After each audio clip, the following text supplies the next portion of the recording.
ये हैं सच्चे परमात्मा। अपनी आंखें खोलिए और पहचानिए संत रामपाल जी महाराज को। दोस्तों, सबसे बड़ी और हैरान करने वाली बात ये है कि संत रामपाल जी ये सभी कार्य जेल के अंदर से ही कर रहे हैं। यही कारण है कि उनके विरोधियों और कुछ संगठनों में आग लगी पड़ी है। अब आप ही सोचिए, वो संत और आचार्य कहाँ हैं जो प्रवचन देते हैं कि जीवों पर दया करो, निस्वार्थ सेवा करो। क्या किसी ने इन बाढ़ पीड़ितों की मदद की? किसी ने एक बार भी इस विषय पर बात की?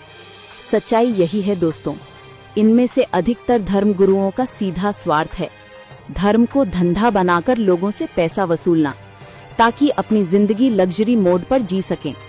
लेकिन संत रामपाल जी महाराज ने धर्म को नहीं बल्कि सेवा को जीवन का उद्देश्य बनाया है।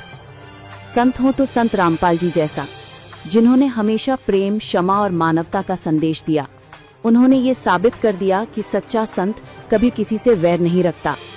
जो लोग कभी उनके मिशन को रोकने में लगे थे, जिन्होंने झूठे आरोप लगाकर उन्हें बदनाम करने का प्रयास किया, आज वही लोग उनके चरणों में आ रहे हैं, क्योंकि अब उन्हें सच्चाई दिख रही है। संत रामपाल जी महाराज ने कभी किसी से बदला नहीं लिया, बल्कि उन्हें भी गले लगाया जिन्होंने उनके खिलाफ प्रचार किया था।